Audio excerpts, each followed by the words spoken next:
Did you know that there's more cantrips than just Eldritch Blast? If you did, congratulations, you know more cantrips than about 50% of all D&D players. If you didn't, then you're gonna learn today.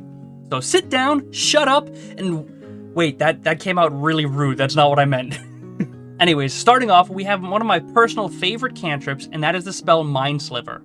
This is a combat-oriented spell that deals d6 psychic damage on a failed save and also has an additional effect of reducing the creature's next saving throw by a d4. Effectively, it's like a mini Bane for their next saving throw.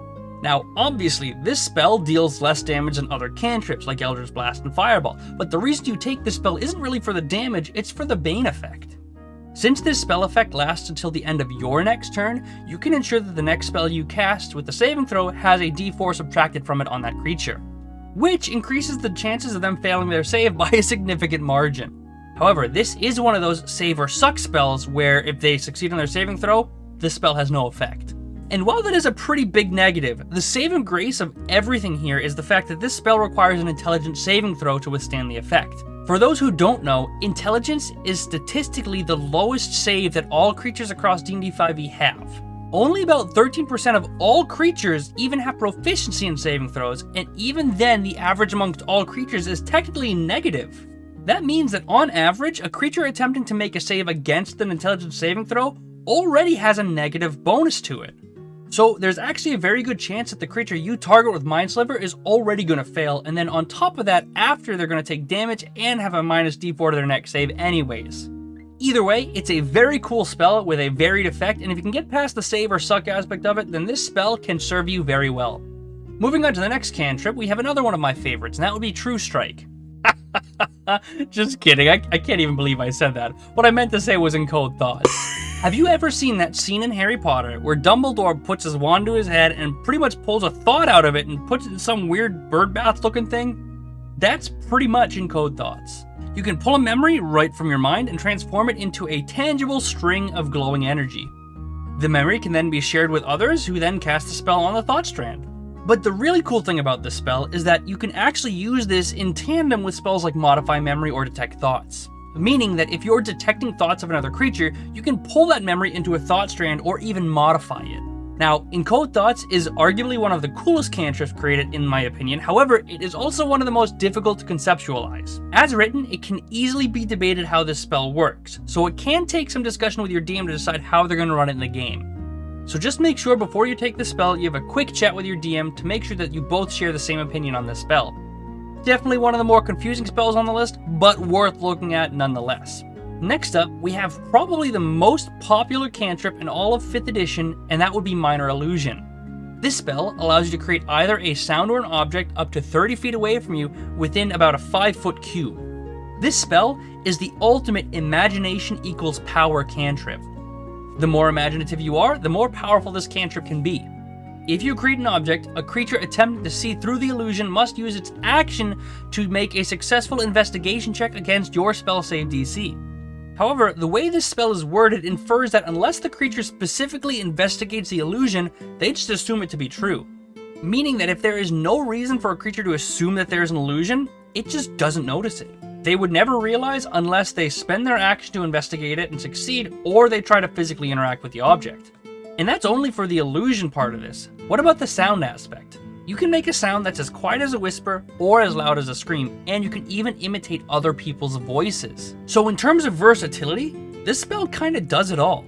It is limited to a 30-foot range and a 5-foot cube for an illusion, but aside from that, this spell is pretty much all up to your imagination. Either way, I highly suggest taking a look and considering Minor Illusion whenever you're trying to decide upon your cantrips. Moving on to number 4 on the list, we have Ray of Frost.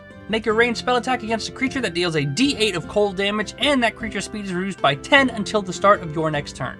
Like Mind Sliver, this spell also deals less damage than spells like Fireball or Eldritch Blast. However, it has versatility that other spells don't have. At least, assuming without invocations.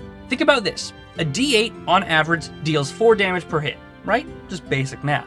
A d10 deals 5 damage per hit on average. Mathematically speaking, an Eldritch Blast will only ever deal 1 extra damage above Ray of Frost. While 1 damage is still 1 damage, in the grand scheme of combat, it's highly unlikely that 1 damage is going to make the difference between combat ending and continuing. That being said, Ray of Frost makes up for the slightly lesser damage with the utility of slowing the target's movement speed. Consider this, creatures in D&D tend to have similar movement speeds to the PCs. An average PC's movement speed is about 30 feet, so many creatures in D&D also have a movement speed of around 30 feet. Therefore, if you slow a creature, that reduces their movement speed by 10 for that round, effectively reducing it to 20 feet. That 10 feet movement speed reduction gives you enough distance between you and the creature that they cannot physically make it to you even if they were next to you at the start with their neck now. That 10-foot movement speed reduction makes it so that creature, even if they were next to you before you moved, cannot physically make it to you in their next round of combat unless they spend both their movement and their action to get next to you. That is, assuming that their movement speed is within 5 feet of your actual base movement speed. So when you think about it like that, it more than makes up for the fact that this technically deals 1 less damage than Eldritch Blast. And now it's time to finish up with our 5th and final spell for this video, which is Friends. This is a really unique spell, and it works differently than how many people actually think it does. Essentially, you don't cast this on a target, you cast this on yourself, and then choose a target that you have advantage on all charisma checks against. Rather than targeting a creature and having them save, you just automatically have advantage. That's it. And that is super powerful. Since no save is required, you get free advantage and then you're good to go. The one negative to this spell, however, is that the effect only lasts a minute, and after that, the target knows that you used magic to persuade them per se, and then is hostile towards you. So if you do decide to use this spell, make sure you can get in and out of that awkward social situation in less than a minute, so then you're out of harm's way when the effect ends. And we can then hope that the DM forgets that the creature wants to seek retribution against you. And finally, we have actually a 6th bonus spell, Eldritch Blast.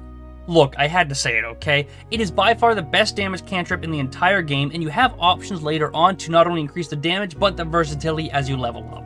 So if you can take Eldritch Blast, take Eldritch Blast. Okay, and that's all I got for today. Remember, 5e does a very good job of making cantrips useful in a wide range of situations, so chances are that your list might be different than mine, and honestly, it probably is different than mine. So let me know what you have on your list in the comment section below. I read all of them, nearly always reply, and who knows, I might even feature it in the next video.